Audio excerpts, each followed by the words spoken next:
Andhra Paris తెనాలిలో అధునాతన హంగులతో మీకు స్వాగతం పలుకుతోంది ఈ కన్వెన్షన్. వెడ్డింగ్స్, రిసెప్షన్స్, ఎంగేజ్మెంట్స్, కాన్ఫరెన్స్లు, సెమినార్స్ మరియు అన్ని రకాల ఫంక్షన్లకు అనువైన వేదిక.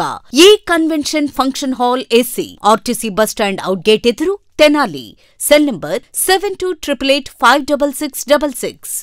ప్రజా ఫార్మసీ అనే మందుల షాపు మన గౌరవ మంత్రివర్యులు నాదెండ్ల మనోహర్ గారి చేతుల మీదుగా ఓపెన్ అయిందండి. ఇదిగో ప్రతి సామాన్యుడికి అందుబాటు ధరలో నాణ్యమైన మందులు ఇచ్చేస్తున్నారండి. మరి ఆర్డర్ ప్రకారం ఎలాంటి మందులైనా తెప్పించేస్తున్నారండి. ప్రతిరోజు ఉదయం 7 గంటల నుండి రాత్రి 11:30 వరకు ఎప్పుడు తెరిచే ఉంచేస్తున్నారండి. ఇదిగో అల్లో గాంధీ చౌక్ లేదు, అక్కడ నెహ్రూ రోడ్ లోనండి.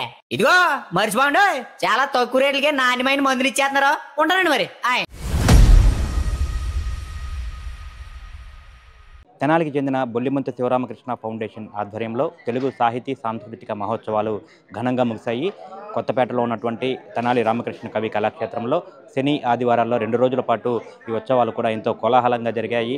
ఆదివారం సాయంత్రం జరిగిన కార్యక్రమంలో సినీ హాస్య నటుడు పద్మశ్రీ బ్రహ్మానందానికి బొల్లిమంత శివరామకృష్ణ స్మారక పురస్కారాన్ని కూడా నిర్వాహకులు అందజేశారు. ప్రత్యేకంగా ఈ సభా కార్యక్రమంలో ఆయన పాల్గొన్నారు. బ్రహ్మానందానికి సంబంధించి పురస్కారంతో పాటు ₹1,00,000 నగదు పురస్కారాన్ని కూడా నిర్వాహకులు అందజేశారు. చందు సుబ్బారావు అధ్యక్షతన జరిగినటువంటి కార్యక్రమంలో పెద్ద ఎత్తున తెనాలి పరిసర ప్రాంతాల నుంచి కూడా భారీ సంఖ్యలో ప్రజలు మొత్తంగా హాజరయ్యారు. సభా ప్రాంగణం, కళాక్షేత్రంలో సభా ప్రాంగణం మొత్తంగా కూడా కిక్కిరిసిపోయింది. బ్రహ్మానందం మాట్లాడుతూ కూడా తెనాలి ప్రాంతంతో తనకున్న అనుబంధాన్ని కూడా గుర్తు చేసుకున్నారు. ఈ కార్యక్రమానికి హాజరయ్యే ముందు తెనాలిలో ప్రసిద్ధి చెందినటువంటి వైకుంఠపురం దేవస్థానాన్ని కూడా బ్రహ్మానందం సందర్శించారు. అక్కడ శ్రీ లక్ష్మీ పద్మావతి సమేత వెంకటేశ్వర స్వామి వారిని బ్రహ్మానందం దర్శించుకుని ప్రత్యేక పూజలు చేశారు.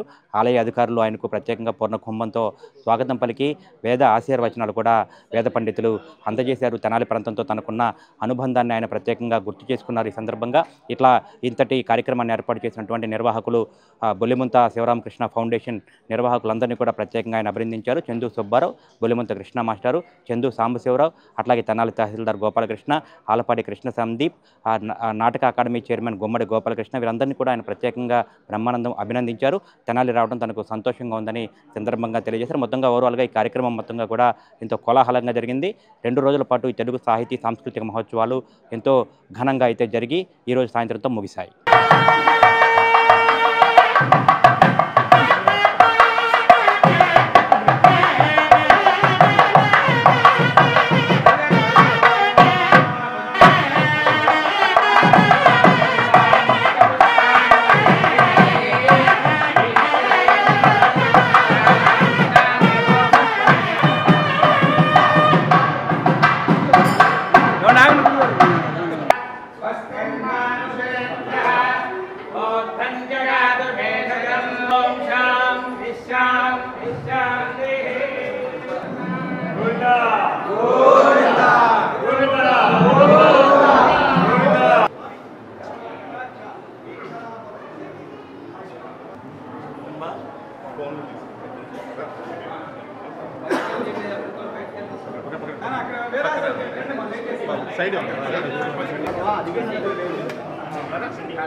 చేసేందుకు వారి సమయాన్ని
మహాశైలందరికీ నా హృదయపూర్వకమైన నమస్కారాలు, శిరస్సు వంచి పాదాభివందన చేస్తూ ఆశీస్సులు ఇంతకాలం అందించినందుకు సర్వదా శతదా సహస్రంగా కృతజ్ఞతలు తెలియజేస్తున్నారు. బొల్లిముద్ద శివరామకృష్ణయ్య గారి శత జయంతి వేడుకల్లో జీవన సాఫల్య పురస్కారం నాకు అందజేయాలని మిత్రులు సహృదయులు శ్రీ చందు సుబ్బారావు గారు, ఈయన నన్ను ఒక మాదిరిగా కొట్ల వారం రోజుల నుంచి కొడుతూనే ఉన్నాడు.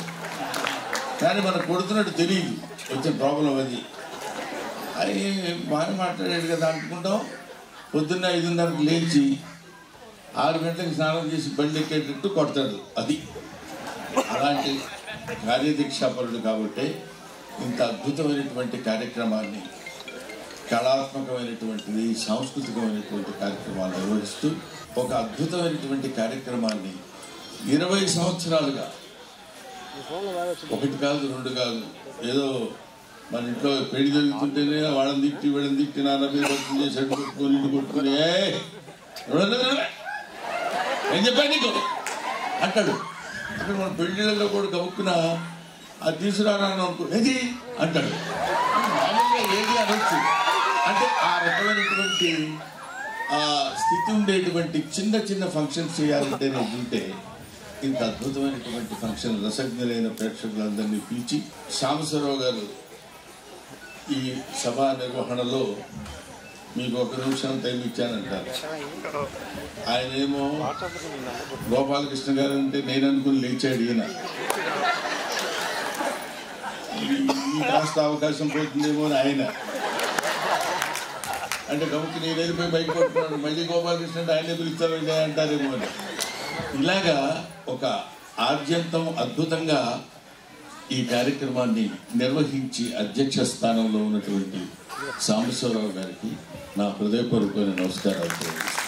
ఒక అద్భుతమైనటువంటి అనుబంధం ఉంది. ఏంటంటే మా సిస్టరు సున్నం అనసూయమ్మ గారిని కెమిస్ట్రీ లెక్చరర్ గా జేఎంజే కాలేజీలో పనిచేస్తూ రిటైర్ అయిపోయారు. కానీ అప్పట్లో ఈ మొత్తం పందిళ్ళు అంటే కనపడే ప్లేసులు కనపడతాయా లేదా, ఆ పైన ఆకాశం కనపడకుండా మొత్తం ఆకాశం అంత పందిరేసి అంటాం చూడండి. ఆకాశం కనపడకుండా ఉన్నంత పందిరేస్తే వెళ్ళి లైన్లో నిలబడి చిన్న గ్లాసులు ఇస్తే అందులో పానకం వడపప్పు పెడితే తిన్న బ్రహ్మానందాన్ని. తెనాలి వెళదాము అనుకున్నప్పుడు గత 4 సంవత్సరాల నుంచి ఎందుకు పోస్ట్పోన్ అవుతుంది అంటే, ఇందాక మిత్రులు మాట్లాడుతూ కేవలం నవ్వించడమే కాదు, ఫిలసాఫికల్గా కూడా ఆధ్యాత్మికంగా కూడా ఆలోచిస్తారనడానికి, ఆలోచించకుండా ఏం చేయగలను, ఎలా ఉండగలను అంటానికి ఇది ఒక ఎగ్జాంపుల్ సరిపోతుంది. కరెక్ట్గా 49 సంవత్సరాల క్రితం డిసెంబర్ 14వ తేదీన నా వివాహం వైకుంఠపురం వెంకటేశ్వర స్వామి ఆలయంలో. చెప్పాను కదా ఇందాక మా సిస్టర్ అని, ఆవిడ వాళ్ళ ఆడపడుచుతో నాకు వివాహం. అది ఎక్కడ చేయాలి అంటే అప్పుడు ఈ ఆలయం అతి ప్రాథమిక దశలో ఉంది. ఆ ఆలయ నిర్మాణంలో ఉన్నప్పుడే వైకుంఠపురం అని అక్కడ ఉంది. అక్కడ వెంకటేశ్వర స్వామి ఆలయంలో మీ వివాహం చేయాలని నా శుభలేఖ అచ్చువేసి ఇచ్చారు. నేను చాలా ఆనందించాను, చాలా సంతోషించాను. అటువంటి ఆలయంలో నాకు వివాహం జరగటం, ఆ వెంకటేశ్వర స్వామి యొక్క అనుగ్రహం చేత నేను ఈరోజు మీ అందరి ముందు చూడండి, ఈ ఫేస్ చూడగానే ఎటు మామూలుగా ఇలా వెళుతున్నవాడు కూడా మొహంలో చూడగానే అది కాదురా ఈ జీవితానికి. మనిషికి ఎంత డబ్బైనా ఉండొచ్చు, ఎంత సంపాదనైనా ఉండొచ్చు, ఎన్నో వేల కోట్లు ఉండొచ్చు, కానీ ఆనందం కరువైతే జీవితమే అనర్థం అనిపిస్తుంది. అటువంటి ఆనందాన్ని నేను ఇవ్వటం కాదు, నా ముఖం ద్వారా మీకు పంచిపెట్టినటువంటి ఆ శక్తిని, ఆ సత్తాని ఇచ్చినటువంటి ఆ భగవంతుడికి శతదా సహస్రదా శిరస్సు వంచి పాదాభివందన చేసుకుంటూ జ్ఞానాన్ని సంపాదించుకున్నటువంటి అత్యుత్తమైన అరుదైనటువంటి కవులలో రచయితల్లో ఒకడు బొల్లిముద్ద శివరామకృష్ణయ్య గారు. అంటనే బంటు నిద్ర అదీను ఒకటి, మెండైన బ్రాహ్మణుడు మెట్టు భూమి ఒకటి, చండాలుడు ఉండేటి సరిభూమి ఒకటి. భూమి అంతా ఒకటేనండి. మనకు తెలియక ముక్కలు ముక్కలు కింద చేసుకుని కొట్టుకు చేస్తున్నాం, కొట్టుకుంటాం. మనకు అందులో కొంచెం ఆనందం కూడా ఉంటుంది. అనేక రకాలైన కారణాలతో మనం కొట్టుకుంటాం. ఇటువంటి వద్దురా మనుషులు మారాలి అని చెప్తున్నాడు బొల్లిమంత శివరామకృష్ణ. అప్పుడు పునాది రాళ్లు వేసినటువంటి మహనీయుల్లో ఒకడు బొల్లిమంత శివరామకృష్ణ. తెలుగు సాహిత్యం గురించి ఎన్నో ఇప్పుడు ఈ దీనికి సంబంధించినంత వరకు ఒక ఉన్నతమైన భావాలు, ఉత్తమమైన భావాలు, పురోగతిని సాధించేటువంటి భావాలు నేర్పినటువంటి మహాకవులు చాలామంది ఈ భరతావని మీద జనించారు. పరిచయం అవసరం లేని ప్రపంచంలో తెలుగువారు ఎక్కడున్నా ఆ పేరు తలుచుకుంటేనో, ఆ బొమ్మ చూస్తేనో, ఆ క్యారికేచర్ చూస్తేనో ఆయన గుర్తు రాగానే నవ్వొచ్చేటువంటి ఒక మహానటుడు డాక్టర్ పద్మశ్రీ కన్నెగంటి బ్రహ్మానందం గారు. వారిని ఈ స్టేజ్ మీదకు తీసుకురాగలిగి వారికి సన్మానం చేయడం ద్వారా కళామ తల్లికి, సాహితీ మూర్తులందరికీ కూడా మనం సన్మానించుకున్నట్టే. ఒక ప్రతినిధిగా, సాహితీవేత్తలకు ప్రతినిధిగా, కళాకారులకు ప్రతినిధిగా మరి ఆయన ఆల్రెడీ అనేక అవార్డులు, రివార్డులు పొందారు. మనం ఇచ్చే అవార్డు కానీ, మనం ఇచ్చే రివార్డు కానీ ఆ కోవకు చెందింది కాదు. కానీ తెనాలి మీద ఉన్నటువంటి మక్కువ, మన జిల్లా మీద ఉన్నటువంటి మక్కువతోటి వారు పెద్ద ఉదయంతో, పెద్ద మనసుతోటి అంగీకరించినందుకు వారికి కూడా ఫౌండేషన్ తరఫున, మనందరి తరఫున ప్రత్యేకంగా ధన్యవాదాలు తెలియజేస్తున్నాను. కన్నెగంటి బ్రహ్మానందం మన గుంటూరు జిల్లా వాసి. వారికి బొల్లిమంత శివరామకృష్ణ జాతీయ స్థాయి జీవితకాల సాఫల్య పురస్కారాన్ని ఈ సంవత్సరం మనం అందిస్తున్నందుకు మీ అందరి కరతాళ ధ్వనుల మధ్య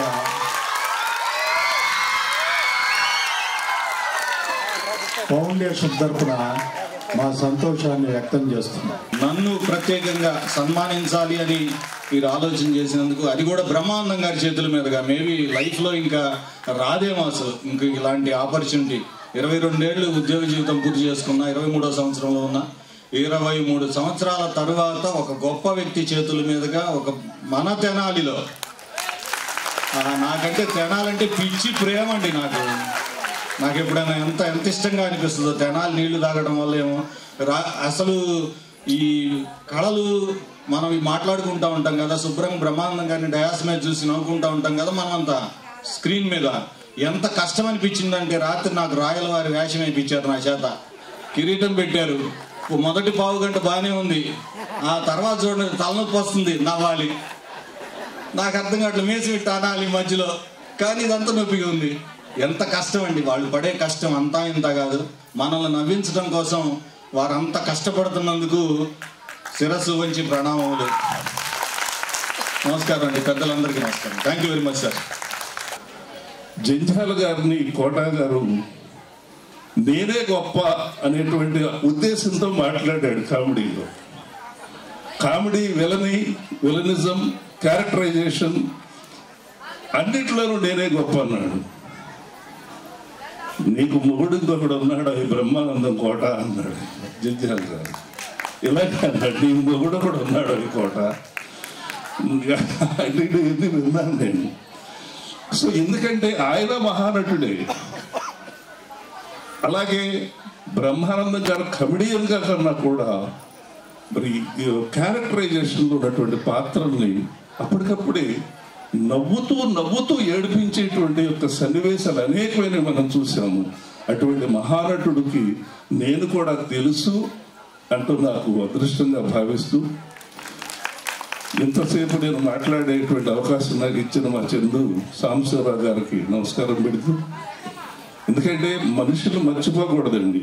చందు సాంబశివరావు గారు అంటే మనస్సులో, హృదయంలోంచి ఈ మనిషికి మనం ఏం చేద్దాం, ఏం చేయగలం. నేను వాడు చైర్మన్ అవడానికి, చంద్రబాబు నాయుడు గారికి పరిచయం అవ్వడానికి అన్నిటికీ కారణం చందు సాంబశివరావు గారు. అటువంటి వ్యక్తికి నా జీవితంలో ఎప్పుడూ రుణపడి ఉంటాను. ఈ ఫౌండేషన్ నన్ను కూడా దగ్గర తీసుకున్నందుకు నాకు సంతోషంగా ఉంది. ఇవాళ ఒక మహాద్భుతమైన కార్యక్రమంలో పాల్గొన్నందుకు, ఒక మహానటుడికి పక్కన కూర్చునే అవకాశం, అదృష్టం కలిగినందుకు, ఆయన నటశారద ఆయన పాదాలకి ప్రణమిలుతూ బ్రహ్మానందం గారికి మీ అందరి దగ్గర సెలవు తీసుకుంటున్నాను.